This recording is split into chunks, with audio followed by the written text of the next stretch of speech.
और एक बात याद रखना, महीने भर 15 दिन मत बोलना एक दूसरे को, लेकिन जिस दिन बोलना प्रारंभ करोगे उस दिन ऐसा लगेगा कि ससुराल से बेटी पीहर आने के बाद जो सुख मिलता है वो घर में इतना हल्कापन लगता है। आज बोलचाल हो गई, आज हम बोलने लगे, इतना सुकून मिलता है, इतनी खुशियां मिलती हैं। दोस्ती में बहुत खुशियां हैं, दुश्मनी में कुछ नहीं हुआ। रात दिन खराब हो जाते हैं, पूरा दिन बेकार हो जाता है। पति पत्नी झगड़ लो, पूरा दिन तुम्हारा खराब होगा, उधर उसका दुकान में खराब होगा, देवरानी जिठानी झगड़ेंगी, पूरा दिन बर्बाद हो जाएगा। क्यों पूरे दिन को बर्बाद करते हो? प्रेम से रहो थोड़ा सा। क्या हुआ, 2 बात उसने कह दी, 2 बात अपने कह दी। आप सोचिए, जहां 4 बर्तन होते हैं वहां खटपट तो होती है, कितने भी गला फाड़ो पुलक सागर, वो होती है और आगे भी हम नहीं सुधरेंगे। ध्यान रखना, कोई बात नहीं, 4 बर्तन हैं, खटपट हो जाए उसकी कोई प्रॉब्लम नहीं है। पहले किचन होते थे, रसोई घर होते थे, 4 बर्तन रखे जाते थे, आवाज आया करती थी। लेकिन आजकल मॉड्यूलर किचन हो गए हैं, उनमें आवाज नहीं आती है, बर्तन टकराते नहीं हैं। पहले बर्तन टकराते थे, अब तो गिर के सीधे टूट जाया करते हैं। ध्यान रखना, अब टकराने की बात ही नहीं है। मेरा निवेदन आपसे इतना ही है, बर्तन टकराएं तो गम नहीं होता, बर्तन टूटना नहीं चाहिए जिंदगी में। 4 लोग आपस में भिड़े, टकरार हो जाए, कोई बात नहीं, कहा सुनी हो गई, कोई बात नहीं है, लेकिन रिश्ते टूटना नहीं चाहिए। टकराहट नुकसानदायक नहीं है, टूटन नुकसानदायक है। आज हमारे परिवार टूट रहे हैं, ध्यान रखना, टकरा नहीं रहे हैं। टकराते तो सभी घरों में टकराते थे, लेकिन परिवार टूटते नहीं थे। दशरथ के घर में भी टकराहट हुई थी, लेकिन कितनी भी बड़ी टकराहट हो जाए, 4 भाइयों में कोई टूटन पैदा नहीं करा सका। कोई दुनिया में मंथरा और कैकेयी नहीं आ सकी जो 4 भाइयों का प्रेम तोड़ सके। ध्यान रखना, टूटो मत, टकराओ, कोई बात नहीं, लड़ो झगड़ो, पिटो पीट लो, बाल खींच लो, गाल पे मार दो, यहां तक भी चलेगा। लेकिन शाम को बोल दो, क्या बोल दो, क्या बोल दो, आई एम एम्प्टी मिच्छामी, घर टूटने से बच जाएगा। आपका ध्यान रखो, थोड़ी सी समझदारी रखो। एक बात याद रखना, भाई भाई की भुजा होता है, आदि शक्ति भाई के पास होती है। जिस घर में 2 भाई हैं, जिस घर में, अरे उनसे पूछो, जो इकलौती संतान है, वो जिनके घर में उसका भाई नहीं होता है, वो भुगतता है भाई नहीं होने का खामियाजा क्या होता है। उसे बिजनेस में दूसरों को पार्टनर बनाना पड़ता है, उसे दूसरों को अपने व्यापार में रखना पड़ता है। खुद का भाई नहीं है, इकलौता बेटा है, करे क्या वो? मंदिर जाए, दुकान देखे, समाज देखे, करे क्या? उसके पास टाइम नहीं है। पहले 4-4 लड़के होते थे, बच्चे होते थे, एक दुकान संभालता था, एक मंदिर संभालता था, एक समाज को संभालता था, एक परिवार को संभालता था। अब तो एक ही लड़का है ले दे के, अब उससे बोलो बेटा मंदिर क्यों नहीं आता है? दुकान जाना पड़ता है, ऑफिस जाना पड़ता है। मान्यवर, ये भाई भाई होते ना, एक भाई का फैशन चल चुका है, सारे रिश्ते खराब बंद होने वाले हैं। कोई चाचा नहीं होगा, कोई ताई नहीं होगी, कोई मामा नहीं होगा, सारे रिश्ते खत्म हो जाएंगे। कोई दादी नहीं होगी। आने वाले समय में ऐसा वातावरण निर्मित हो जाएगा कि रिश्तों को तरस जाएंगे लोग। ध्यान रखिए मान्यवर, आपसे निवेदन है, पहले भाई भाई होते थे ना, भाई भाई की ताकत हुआ कर, कितने भी लड़े झगड़े होते तो भाई भाई थे। ध्यान रखना, भाई खून खून पर तो गिरता है ना। कितने भी आपस में झगड़े, लड़ाई, बुराई हो जाए, दिल नहीं तोड़ना चाहिए। मान्यवर ध्यान रखें। आपसे निवेदन है, सबसे लड़ लेना, भाई से कभी मत लड़ना। सबको नाराज कर देना, भाई को नाराज मत करना कभी। जिंदगी में एक सलाह है मेरी, मान लेना, नहीं तो क्या होता है, घर का भेदी लंका ढाए। ध्यान रखना, रावण ने किसको नाराज किया था? बोलो, भाई को नाराज किया था ना। उसका दुष्परिणाम क्या हुआ? पूरी लंका तबाह हो गई। ध्यान रखना, कौरवों ने किसको नाराज किया था? पांडव जैसे भाइयों को नाराज किया था ना, हस्तिनापुर का सर्वनाश हो गया था। ध्यान रखना मान्यवर, आपसे मैं निवेदन कर रहा हूं, बड़ी विनम्रता के साथ भरत जी ने बाहुबली को नाराज किया था ना, भाई तो थे। भरत का मान भंग हो गया था चक्रवर्ती का। दुनिया के सामने भरत जी को नजरें झुकाना पड़ी थी भाई से झगड़ा करने पर। बाहुबली और भरत लड़ते हैं तो युद्ध हुआ करता है।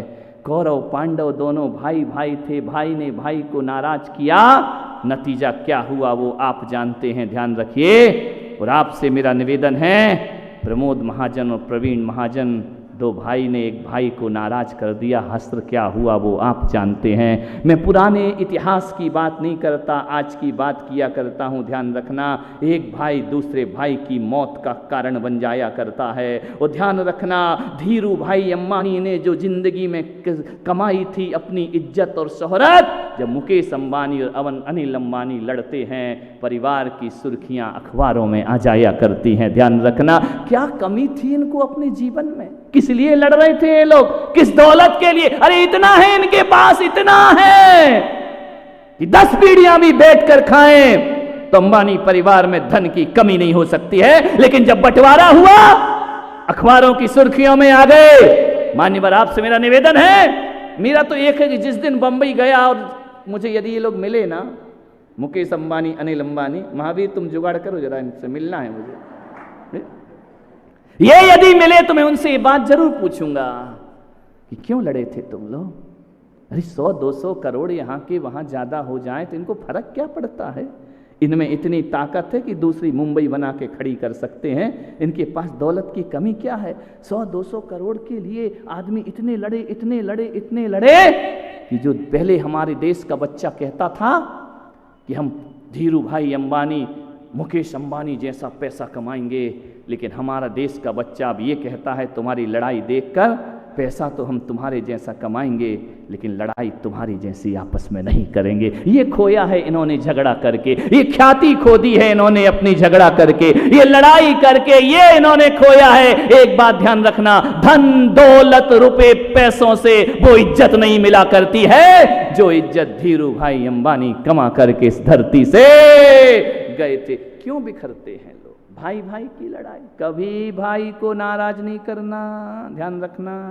और सगे भाई को तो बिल्कुल भूल के मत करना, ध्यान रखना। पैर पड़ लेना, मेरे बाप तू खुश रहे, मैं झुक जाता हूं थोड़ा सा, लेकिन झगड़ा नहीं, झगड़ा नहीं, झगड़ा नहीं। एक बात याद रखना, जब दो भाई आपस में झगड़ते हैं, पड़ोसी मजा लिया करता है, आनंद लिया करता है। पड़ोसी की नजरों में तुम मजाक के पात्र बना करते हो। किस बात का झगड़ रहे हो? अरे शिक्षा लो उन लोगों से, तुम तो सगे भाई आपस में लड़ते हो। राम लक्ष्मण तो सगे भाई नहीं, सौतेले भाई थे ना। अरे वो प्यार दिखाया जो एक माँ के जाए पुत्र प्यार नहीं दिखा सकते, वो प्यार राम लक्ष्मण ने स्थापित किया है। ये पांडव, ये भी तो सौतेले भाई थे ना दोनों, नकुल सहदेव, और 3 भाई अलग थे, 3 भाई अलग थे, लेकिन बहुत समर्पण दिखाया इन्होंने। जो सगी मां से पैदा हुए बच्चे भी वह प्यार नहीं दिखा सकते हैं, वह प्यार पांडवों का प्यार चर्चित है इस धरती पर, ध्यान रखना। ये कृष्ण, बलभद्र, बलराम, ये कोई सगे भाई थे क्या? नहीं थे ये सगे भाई। लेकिन याद रखना, 100 सगे भाइयों से भी बढ़कर इन सौतेले भाइयों ने इतिहास को कायम किया है, इतिहास को बनाया इस धरती पर। जो जुड़ करके रहेगा उसका आनंद होगा। बाली ने सुग्रीव को नाराज किया था, दशा क्या हुई थी मालूम है तुम्हें? कितने भाइयों के नाम गिनाऊं मैं तुमको, ध्यान रखना। बाली सुग्रीव सगे भाई थे। बाली ने सुग्रीव को नाराज किया, सुग्रीव ने राम से बाली को मरवा दिया। ध्यान रखना, सुरक्षित रहना है, अच्छे से रहना है, घरों में लड़ाइयाँ मत करो, वरना एक बात याद रखना, घर का विभीषण ना होता ना तो राम रावण को मार नहीं सकते थे, ध्यान रखिए, विभीषण की वजह से। कैसे भाई थे? और उसी कुल में, उसी वंश में कुंभकर्ण था, उसी वंश में कुंभकर्ण जैसे भाई, मालूम है? कुंभकर्ण जानता था कि मेरा भाई गलत कर रहा है, पर स्त्री को उठा करके लाया है, पराई नारी को लेकर के आया है। लेकिन राक्षसों के वंश में भी कोई आदर्श पुरुष होते हैं। जब कुंभकर्ण को रावण ने जगाया कि जाओ राम से युद्ध करके आओ, उसने कहा भैया ये अधर्म का युद्ध है, ये पाप है, आप पर स्त्री को उठाकर लाए हैं, आप उसे वापस करो। रावण ने कहा कि कुंभकर्ण, ज्ञान बांटने की जरूरत नहीं है, तेरा भाई संकट में है, जा राम को परास्त करके आ। मालूम है कुंभकर्ण युद्ध करने गया, वहां विभीषण मिलते हैं। विभीषण को देखा कुंभकर्ण ने, कुलद्रोही कुल कलंकी। विभीषण ने कहा भैया आप तो ज्ञानी हैं, आप तो तत्व को जानते हैं ना, आपको तो मालूम है कि रावण भैया हमारे अधर्म के पक्ष में खड़े हैं, मैं धर्म के पक्ष में खड़ा हूं, मैं विद्वान हूं, मैं ज्ञानी हूं। कुंभकर्ण ने कहा कि विभीषण तू कितना भी ज्ञानी हो जा, कितना भी राम की शरण में चला जा, एक बात याद रखना, सारी दुनिया तेरे मरने के बाद कोई भी अपनी औलाद का नाम विभीषण नहीं रखेगा, ध्यान रखना है, क्योंकि तूने भ्रातद्रोह किया है। ध्यान रखना, कितना भी बड़ा धर्मात्मा हो जा विभीषण, दुनिया तुझे धर्मात्मा कह करके नहीं बुलाएगी। और जब भी किसी घर में कोई धोखा देगा तो कुंभकर्ण का नाम नहीं, विभीषण का नाम लिया जाएगा। ध्यान रखना, कुलद्रोही तूने अपने परिवार से विद्रोह किया है। एक बात याद रख, कितना भी राम की शरण में चला जाए, कितना भी धर्म की शरण में चला जाए, राम भी तेरे इस कलंक को मिटाने में सामर्थ्यवान नहीं होंगे। एक बात याद रखना, मैं भी आया हूं यहां पर, मैं भी जानता हूं रावण गलत है, लेकिन एक बात याद रखना, कभी तूने राम की तरफ, लक्ष्मण की तरफ देखा है? एक बात याद रखना, लक्ष्मण यदि भ्रात भक्त में अयोध्या छोड़ देता है तो कुंभकर्ण भी अपने भाई की भक्ति में युद्ध लड़ने को तैयार हो जाएगा, भले अधर्म की तरफ क्यों ना खड़ा हो, लेकिन भाई खून खून से नहीं बटना चाहिए। विभीषण तूने बहुत गलत काम किया है अपने जीवन में, अरे मरना था तो भाई के लिए स्वाभिमान से मर जाता, ऐसी मौत क्या घर का भेदी लंका ढाए, ये कहावत जीवन भर तेरे साथ जुड़ी रहेगी। ध्यान रखना, मैं आपसे कहता हूं कितना भी उपास कर लो, कितने भी व्रत कर लो, कितना भी पर्युषण कर लो, कितना भी धर्म कर लो, और यदि तुमने भाई का साथ छोड़ा है, ये धर्म कर्म तुम्हारे कलंक को मिटाने वाले नहीं हुआ करते हैं। आपका जीवन कलंकित ही रहेगा, आपका जीवन अपमानित ही रहेगा। क्यों नहीं, जब इतना अच्छे विभीषण थे, एक महिलाएं बैठी हैं, पुरुष बैठे हैं, यदि कोई बच्चे का नाम रखाने आए मेरे पास और मैं कह दूं इसका नाम विभीषण रख दो, कहेंगे नहीं महाराज क्या कर रहे हो, विभीषण शब्द गाली बन गया है। ध्यान रखना, धर्म की शरण में जाने के बाद भी गाली बन गया है। प्रकाश जी अजमेरा, यदि मैं कह दूं कि तुम्हारी कमेटी में ये आदमी विभीषण है, तो ध्यान रखना महाभारत शुरू हो जाएगी, रामायण की तो छुट्टी हो जाएगी। विभीषण शब्द कलंकित हो गया है एक परिवार से विद्रोह करने के कारण। मैं पुलक सागर आपसे कहता हूं, यदि आप भी परिवार का विद्रोह कर रहे हैं तो कितने भी समाज में पगड़ियां पहन लो, माला पहन लो, साल ओढ़ लो, ये सब खोखले स्वागत हैं। ध्यान रखना, पहले घर में सम्मान की स्थिति बनाना चाहिए, पहले घर को अच्छा बनाना चाहिए। एक भाई लाखों रुपए कमा ले, दूसरा भाई नौकरी करता फिरे। ध्यान रखना, तुम्हारे ऑफिस में, तुम्हारे घर में दूसरे नौकर बने हुए हैं, तुम्हारा भाई 10,000 की नौकरी करते यहां वहां धक्के खा रहा है, तुम करोड़पति बन करके बैठे हुए हो। मैं आपसे निवेदन करता हूं, समाज की इस बुराई पे ध्यान आकर्षित करा रहा हूं, मंदिरों में बड़ा बड़ा चढ़ावा लेते हो, करोड़ों करोड़ों रुपए में ध्वज चढ़ाते हो, मंदिर के शिखर का कलश चढ़ाते हो, उस सगा भाई 10,000 की नौकरी करते घूम रहा है। मान्यवर, ये चढ़ावा समाज स्वीकार करेगी, मेरे महावीर स्वीकार करने वाले नहीं हैं। ध्यान रखना, किस बात का चढ़ावा, किस बात का दिखावा, भाई भूखा मर रहा है, तुम्हारी देवरानी मुश्किल से दिन भर में 3,000 1,000 रुपए जुगाड़ नहीं कर पाती है, कपड़े सिल रही है, एक विचार करिए, गरीबी का जीवन जी रही है, तुम यहाँ सौधर में इंद्राणी बनी घूम रही हो। ध्यान रखना, ये तुम्हारा फर्ज नहीं हुआ करता है। मैं तो कहता हूं कि सबसे पहली सहायता परिवार की होना चाहिए, फिर समाज की और फिर धर्म की सहायता होना चाहिए। ध्यान रखिए, सबसे पहली इकाई तो परिवार हुआ करता है, सबसे महत्वपूर्ण बात तो परिवार से हुआ करती है। घर का भाई भूखन मरे,